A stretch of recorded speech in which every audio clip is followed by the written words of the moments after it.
how important it is in achieving our sustainable development goal as far as Nigeria is concerned. So this being done, I would like to introduce our speaker for today's event. Sorry, pardon me. Okay, so this being said, I would like to introduce our speaker for today's event in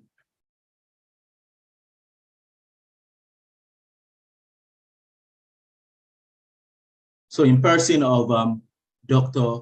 Arawi Olarikoye Ajiboye. Our speaker holds a bachelor's degree in geography from the University of Ilorin and a master's in transportation from OSU and a PhD from the University of Port Harcourt. Our presenter is currently the head of the Department of the Logistics and Transport Technology Department at the Federal University of Technology, Minna, and is an experienced lecturer within and outside the country. Our presenter for today is a well-traveled academician with an interest in urban transportation, logistics, disaster management. So as I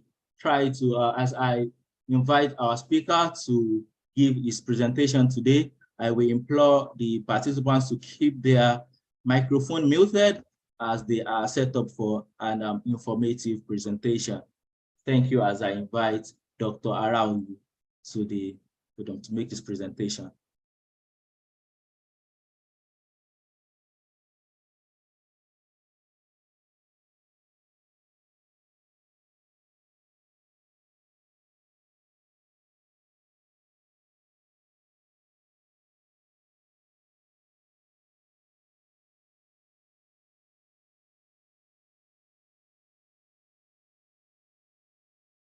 Hello, Dr. Arawi. Hello, Doctor. Hello, sir. Okay, you can go ahead with your presentation. You are now in section now, sir. Thank you, sir. You're welcome. Good afternoon, everybody, wherever you are. It's a pleasure to be with you this afternoon. And like we have already said, we are looking at Nigerian urban environment, although with full focus on transport environment in my presentation this afternoon. The first thing we want to consider, what do you understand by urban area? Urban area does not have a single definition across the world. But in the real sense, urban area is an area that has a dense population. That is, it has a large and high density population. Urban area is an area of heterogeneous environment, whereas a rural area is homogeneous. Urban area is an area that has a lot of government presence, unlike our rural area. Urban area is an area mostly, urban area is an area that's very congested. So as we have been experiencing across the world, and based on this, the United Nations decided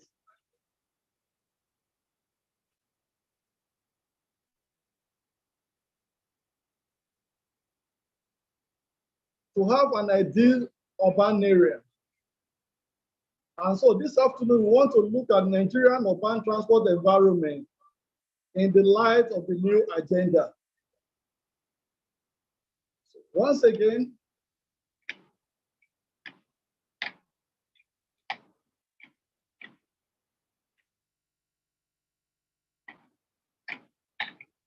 we want to look at the history or the genesis of the new urban agenda. This is a nation-oriented document that mobilizes member states and other stakeholders to drive sustainable urban development at the local level. And this was adopted by all member states of the United Nations at a conference of United Nations Conference on Housing and Urban Development, Habitat 3, in Ecuador, South America, on October 20, 2026.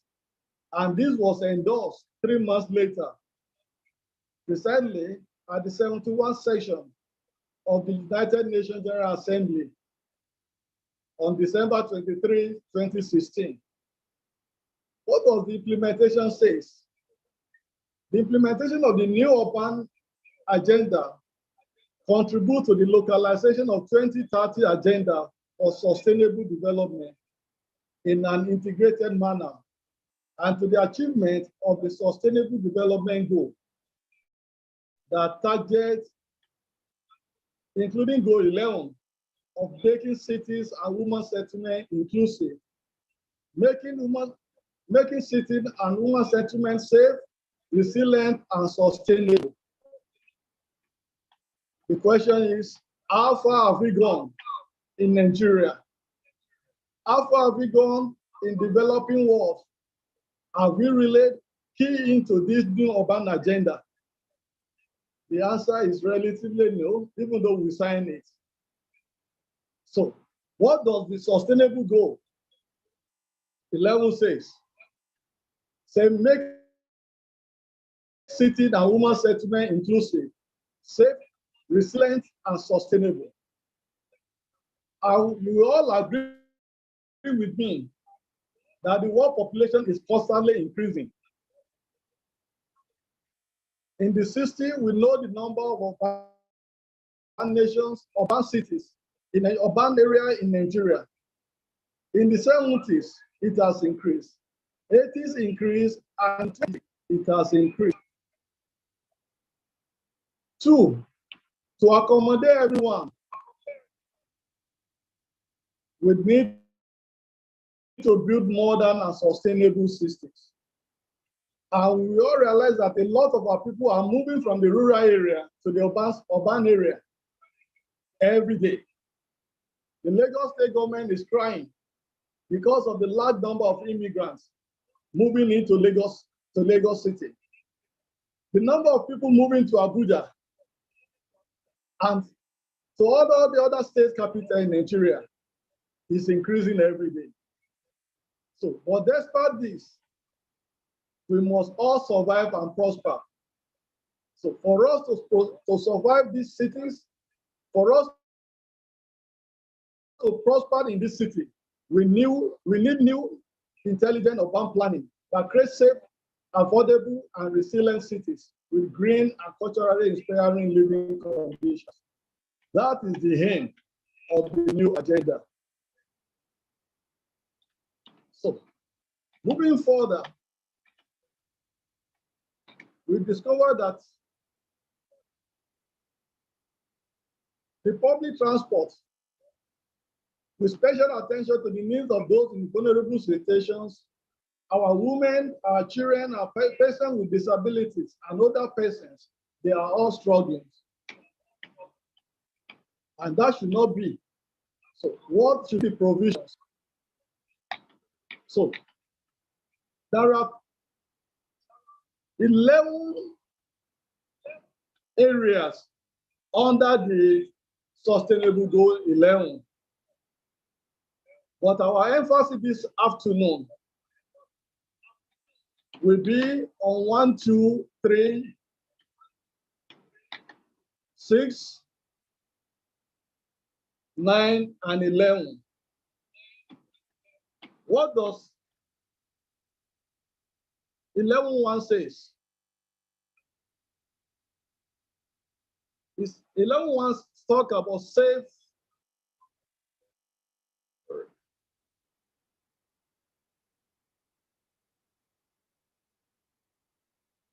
and affordable housing.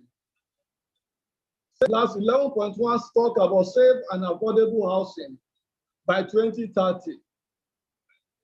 That is, every Nigerian must be able to have a safe and affordable house. So we must be able to have an access for all to adequate, safe and affordable housing and basic services. And all our slums has to be upgraded. 11.2 talk about affordable and sustainable transport system by 2030. So what does this mean? It means that everyone, irrespective of your sex, irrespective of your age, irrespective of your physical condition, you should be able to move from one place to the other unhindered. I want to ask us,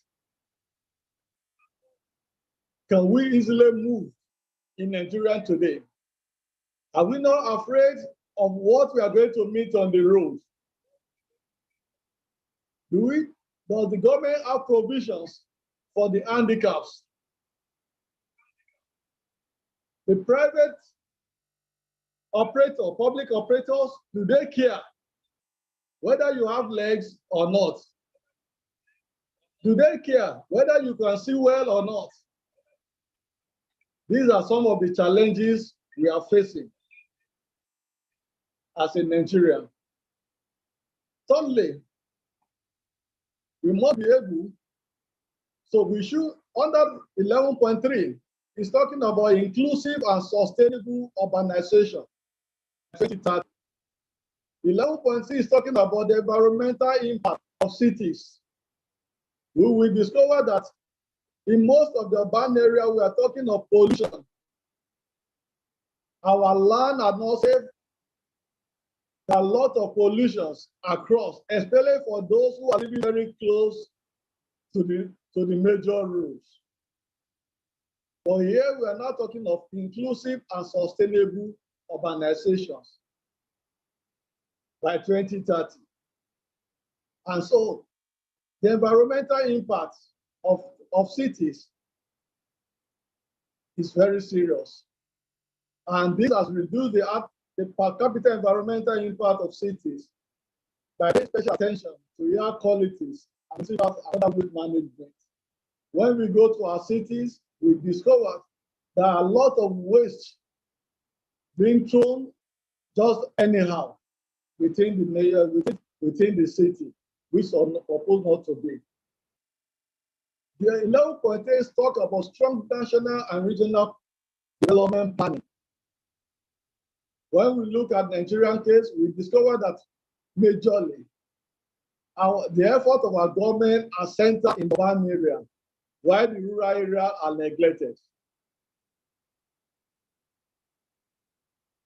Even the urban area too, we discover that if a godfather did not come from that particular localities, many of the things they were supposed to have access to are not getting to them. And 11.7 talk about access to safe and inclusive green and public spaces. Most of playgrounds that were created in our major cities have been turned into shopping complexes. So it is difficult for our young ones to have a place to play. So these are some of the challenges we are facing. And I don't know how this will come into it. Then 11.9 talk about implementation policies for the inclusion and disaster risk management reduction. So whether it is transport, whether it's housing, whatever the areas we discovered, we have been having disasters, we have been having challenges. In the last few years, we have been having this issue of housing collapsing, and almost on a daily basis, there are car accidents, there are Okada accidents, there are Marua accidents, and so on and so forth on our road. How are we going to reduce this? And by 2020, we are supposed to have reduced all disasters associated with this. But we are in 2023.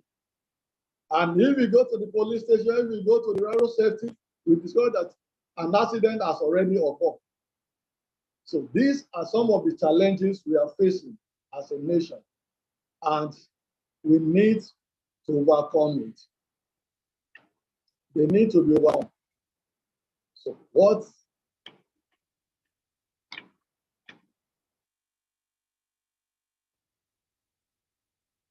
Now we want to look at some of the major transport policies that deserve a top priority as our cities try to get ahead of future calamities.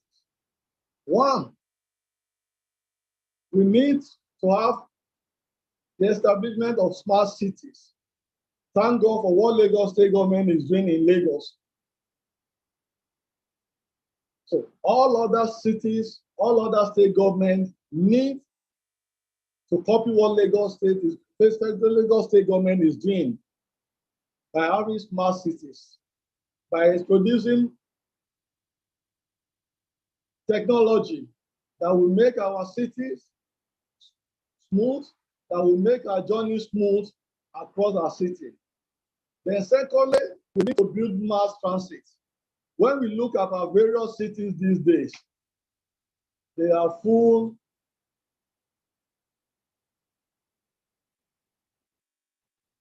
of Marua vehicles on the road. So Marua is the order of the day in our cities. So we are supposed to introduce mass transit. The government should be able to introduce mass transit, but that will be able to carry large number of people at a go. Not Marua that will carry 2 or 3 or 4 people at a time. And so we need to, the government needs to buy more buses of this, and they should put them on the road.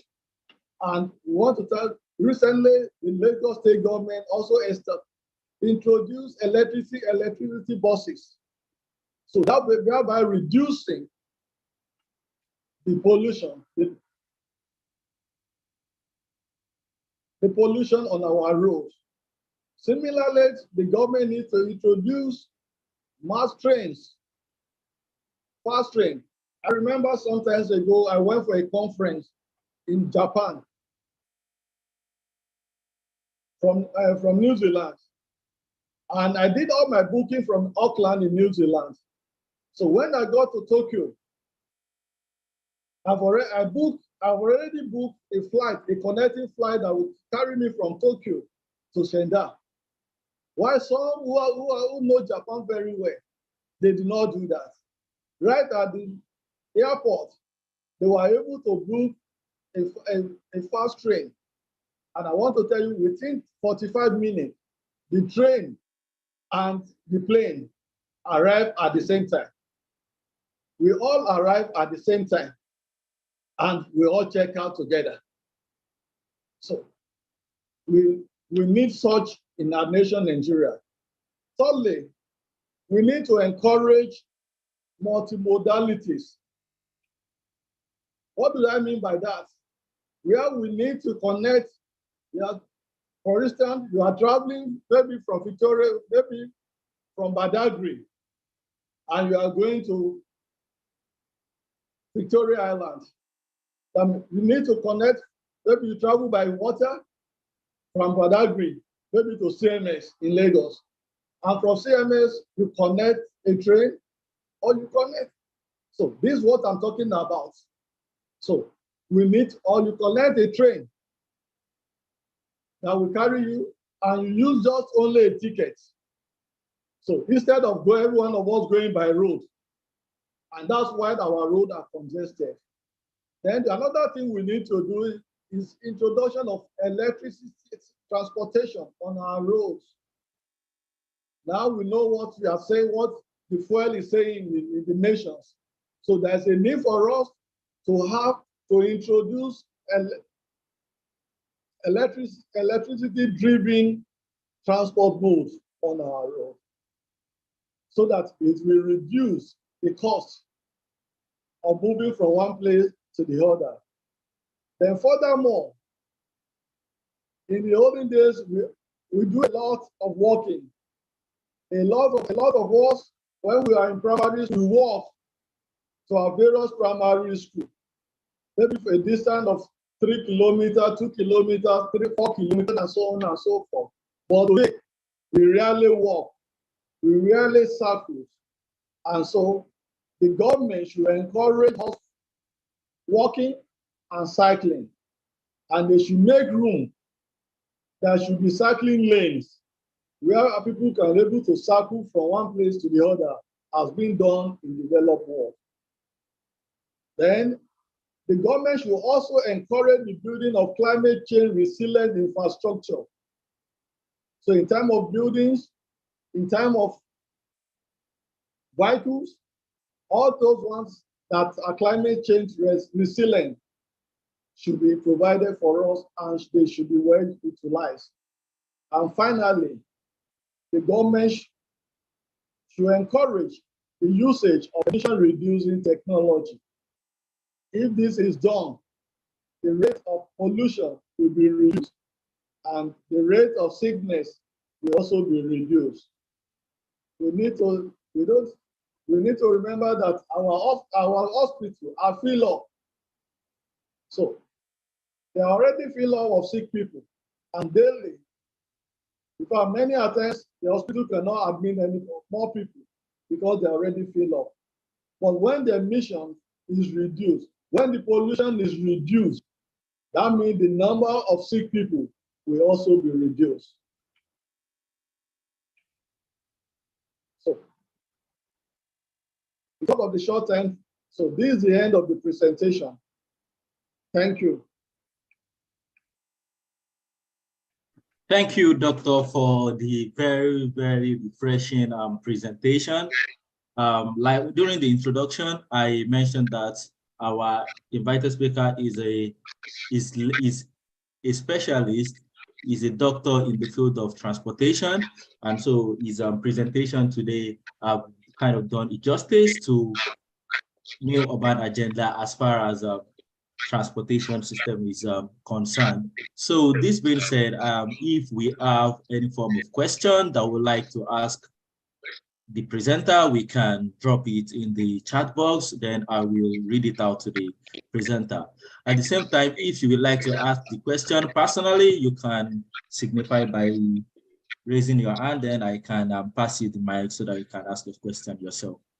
Thank you.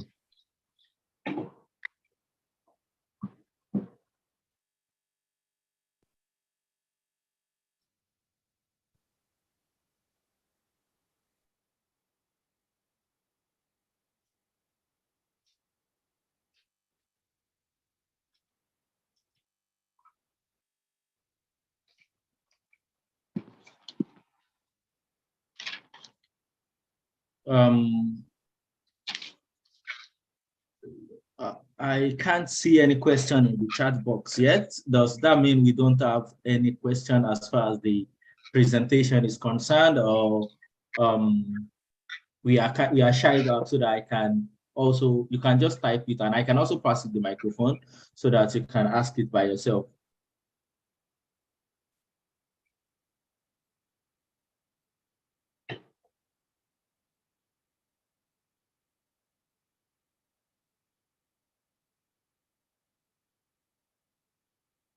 Okay, so during the presentation, I am the presenter made some recommendations on the possible solutions that we can adapt so that we can move towards achieving the new urban agenda, especially as far as the achieving a sustainable transportation system is concerned. But presenter, please, I have like a question myself personally. My question is that looking at the present situation of the country, Nigeria, how feasible is the achievement of this goal, especially looking at most of the solutions that we have, they are capital intensive. And I think most people now will say, okay, someone that is hungry, food is what he needs. Don't give him anything else. So how do you think the poverty level of the country has kind of influenced the achievement of the new urban agenda as far as the transportation sector is concerned? And also, how visible do you think it is for Nigeria to achieve this feat, looking at our present situation? That's my question, sir. Okay, thank you, sir. When I want to start by telling us what urban transportation is. When we talk about urban transport system, it consists of all elements of transportation, which include the infrastructures, which include the rolling stocks, which include the traffic flow in the city as a functioning entity. And it is aimed at supporting transport demand generated by diversity of urban activities in the diversity of urban context. And when we look at almost every part of the world, the number of motor vehicles that fill the street of every city, from Los Angeles to Lagos, from Berlin to Belgium, to Berlin, from Auckland to New York, and so on and so forth, we discover that it is all chronic congestions, chaotic parkings, air pollution, noise, crippled bus systems, traffic death, and all sorts of things. But based on your questions, it is the will. If the government at the federal level has the will to be able to do it, it is doable. It is doable. If a small country like Rwanda can do it, I see no reason why the giant of Africa, Nigeria, cannot do it. So it is the will from the federal government, it is the will from the state government to do it. If they have the will, it is doable, my brother. Thank you very much for the response and from your explanation. Yes, since Rwanda can achieve it, why can't we achieve it? And I think I agree with you. And it's left to our the people in power that are in charge of making these legislations to put it into place. So we have another question in the chat box. We actually have two. So the first question from Michael Ejiofor is that in a diverse and massively populated country like Nigeria, where our leaders have conflicting interests, how can this objective be achieved? That's the question from Michael Ejiofor. So will you, maybe if you answer that, then I ask the next question. Thank you. Can you repeat that question, please? Oh, okay, sorry. His question is that in a diverse and a massively populated country like Nigeria, where our leaders have conflicting interests, how can these objectives be achieved? Well, it can be achieved if all our leaders are not self-centered, if they are prepared to do the mandate that was given to them. If Tinubu will not see himself as being a Yoruba president, if he's going to see himself as a father of nation, it is doable. But the challenges we have is that everyone, all our leaders, they are self-centered. And that's one of the major problems we are having. But if that one is erased out of their minds, my brother, it is doable. Thank you very much for the response to the question. That is why you say that the conflicting interests have to be addressed when everybody see himself like as a Nigerian and are ready to solve the Nigerian problems. I thank you for the response. So Wemimo Ajanoku also have a question here. At first, she put forward that the presenter has delivered a good presentation on the topic of discussion, and this question is, what does the presenter think about the use of waterways transportation in urban integrated transportation system? The person asking the question said he sees that you didn't mention the importance of the kind of transportation in help to reduce road congestion, and as well plays a role in combustion commuting in urban centers where there are water bodies. If government invest enough and massively with a good political will, that. So I think what this person is trying to ask is that during your presentation, you didn't dwell so much on water transportation, which he sees as a way to take away the inner city combustion. so that if the government, that we need the water bodies, if government encourage and invest massively in water body transportation, that the person asking the question say he believes it's a massive way to solve some of the problem in the urban transportation.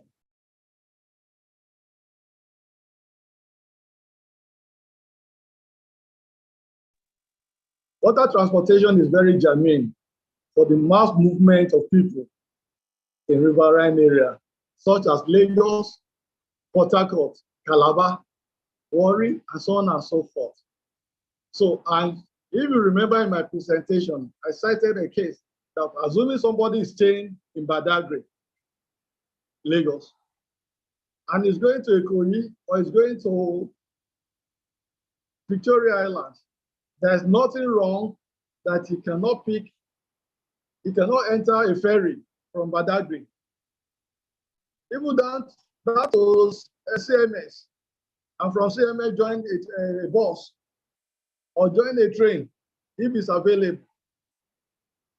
So these days we have seen a lot of people from the Ikorodu ends traveling, coming to Lagos Island, coming to Victoria Island, coming to Ikoyi through water. So it's doable. It's something that the government should be able to encourage. And I want to give kudos to Lagos State government. They have been doing their best.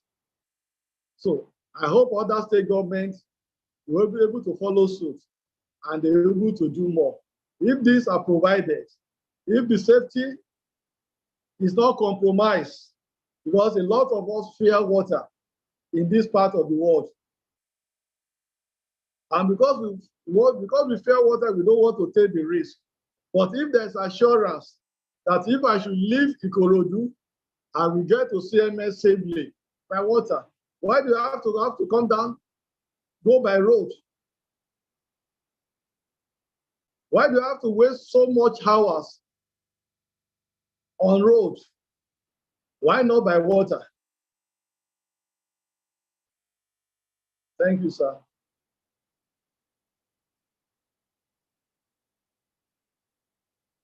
Thank you for the response. And I also remember that you made mention of water transportation when you were talking about the multimodal transport system.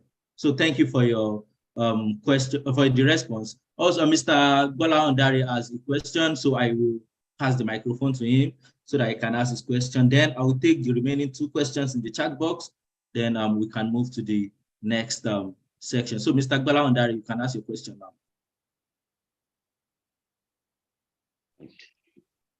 Hello, thank you very much. Let me first commend Dr. Ajiboye, who is our mentor and our teacher. But I'm so glad I didn't miss out this meeting, and I think I've learned so much from it. Mine is not much of a question, but just to augment and say a brief thing pertaining to the first question that was being asked by Mr. Michael Ejiofor. So when it talks about in a diverse and massive populated country like Nigeria, where our leaders have conflicting interests, how can these objectives be achieved? I think just like Doctor said, he said the political will. Aside the political will, how can these objectives be achieved? That is why we have the legislature. They are to make the laws in place, irrespective. But in the system of Nigeria, we look at the advanced country. They are able to thrive because they have the institution in place. But in Nigeria, you see that we are having problem with our institution. But to strengthen things and make all these objectives attainable, that is where we talk about the policies and the legislation that are being put in place. So it's our responsibility to equally ask our rep and our senators put up bills to sponsor in the House and say, okay, this is what you guys should talk about. Some of them don't know. So I think that is just what I just want to say. Thank you once again for giving me the opportunity to be here. And kudos to Doctor, you have done justice. Well done, sir. Thank you.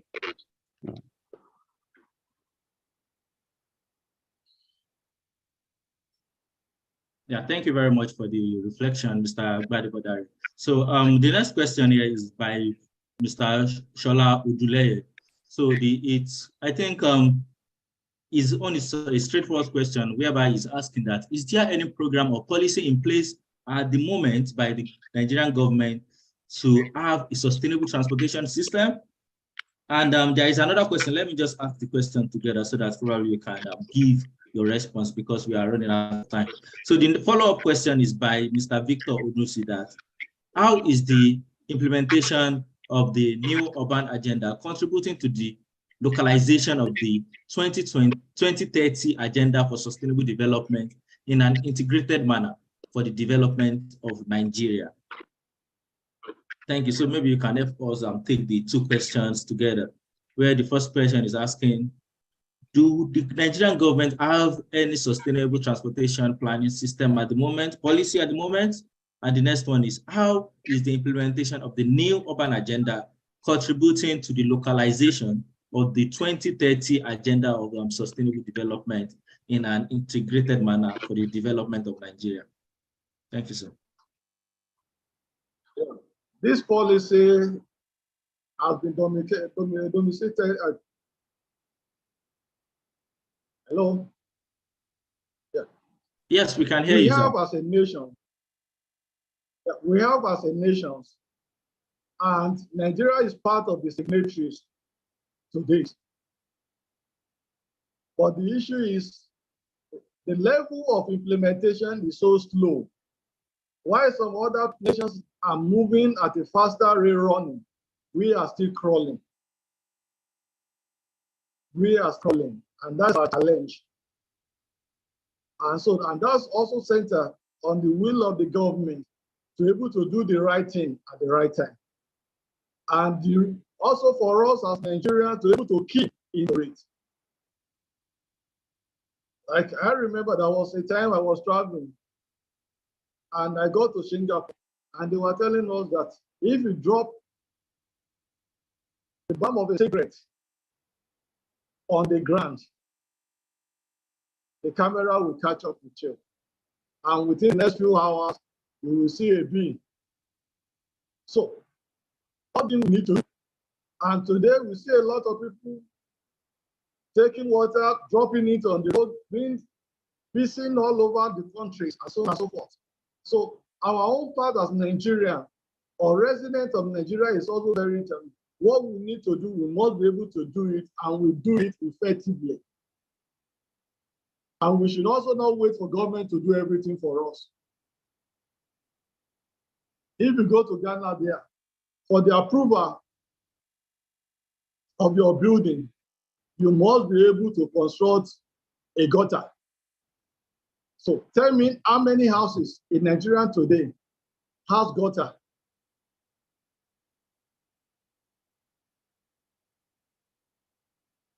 We are all waiting for the local government to build those gutters. We are waiting for the state government to construct gutters. Whereas it's supposed to be part of the building requirements that you must be able to link the person beside you.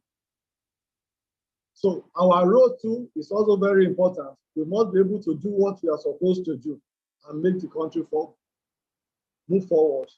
We should not just be waiting for the government. Although I'm not saying the government should not do what they are not supposed to do. The government has a responsibility to make sure that what they have signed is fulfilled and they are able to do it, carry it out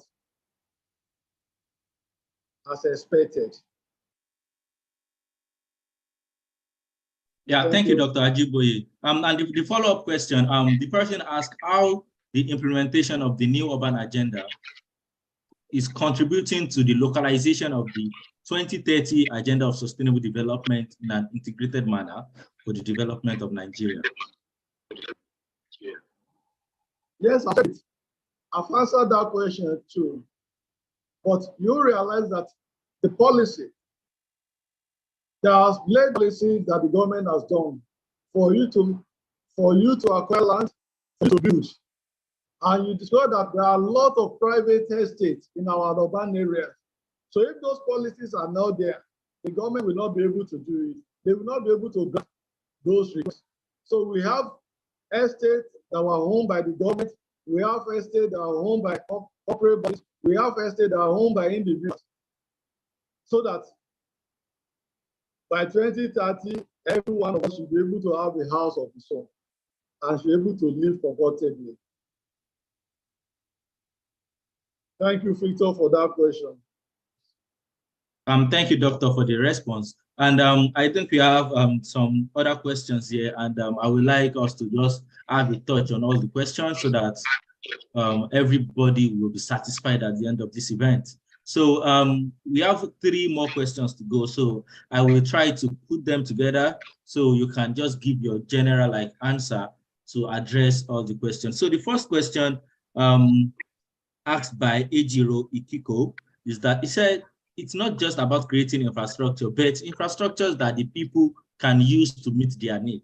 So what is your advice on how the government and transport planners can know the transport needs of the people? Also, in planning for transport, are women considered as homogeneous or heterogeneous? So also, there is a follow-up question that when we think about technology for transportation, that is e-payment systems, what are the plans for the marginalized group, people without smartphones, bank, etc.? So then we have the last question from Mr. Oladotun Morakinyo. And the question, he thanked you for the wonderful presentation. And also he asked that what are some of the things we can do as urban planners to address the issue of social prestige attached to driving personal cars as we consider transitioning to the use of mass transit and active transports, such as walking and cycling?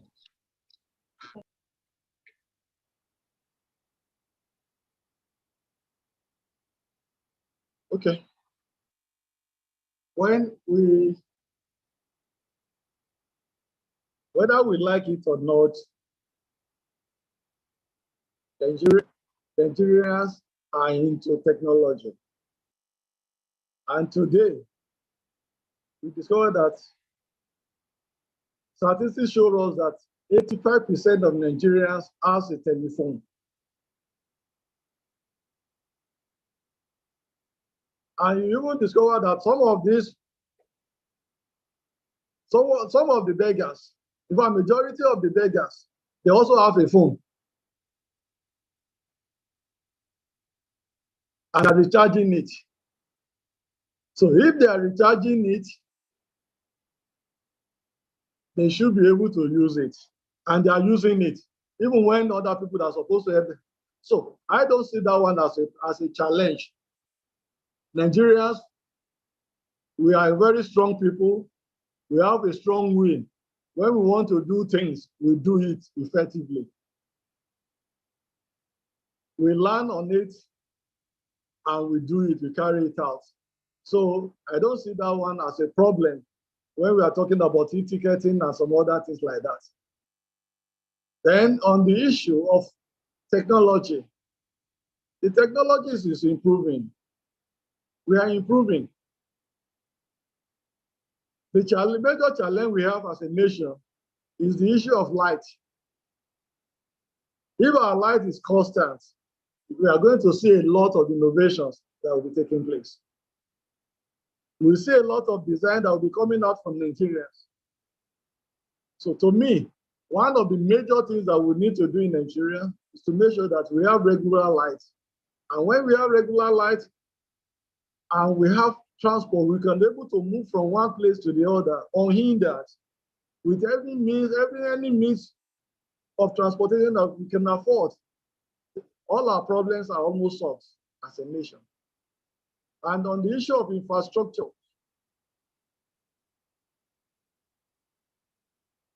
I want to encourage the government.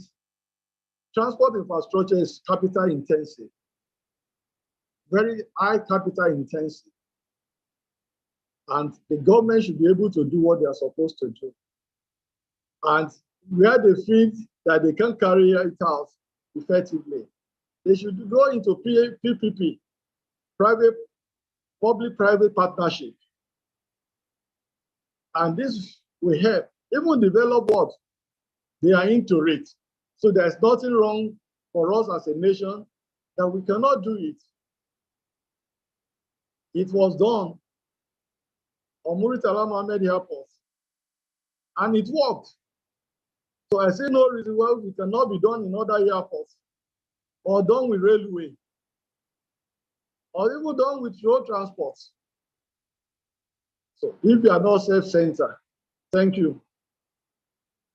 Thank you very much for the responses to the question. It's highly appreciated. And also, I think there is a last question that maybe you can just, the one I asked on social prestige attached to driving personal cars, and what you think the town planners can do about this. Please, can you repeat that question, please? Yes, there is a question that I asked on what you think urban planners can do on the social prestige attached to people that want to drive their personal cars as we consider transitioning to the use of mass transit and active transports such as walking and cycling. Well, yes, it is one of those things that we enjoy doing in Nigeria. But situation is changing things. A lot of people have abandoned their cars now and joined staff bus to their various offices. Whilst some organizations, some staff in some organizations are requesting for staff buses. So it is what the situation at hand will actually tell. You have to buy a fare of 10,000 and you can't use it, you can only use it for a day or two. And you know what you are earning. That prestige, you put it under your foot. And just to make sure that if the buses are available, if the trains are available, that will actually convey the people from one destination to the other, people will join. People will abandon us and they will join. They will fall in. It is when it's not available that they will say they will be insisting that they want to go with their vehicles. Then in the area of governance, our leaders should also reduce how much they are spending. I don't see any reason why a governor will be moving from one place to the other and there will be 10 vehicles within 10, 20, and so on and so forth.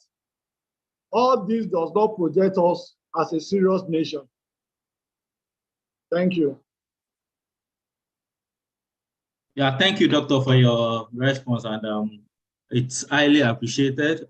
We appreciate your time, and we appreciate the food of the mind that you've also given us as regards the new urban agenda in the urban transportation aspect of it. Thank you so much. So having satisfied all our questions, I think it's time to move to the next section, which is the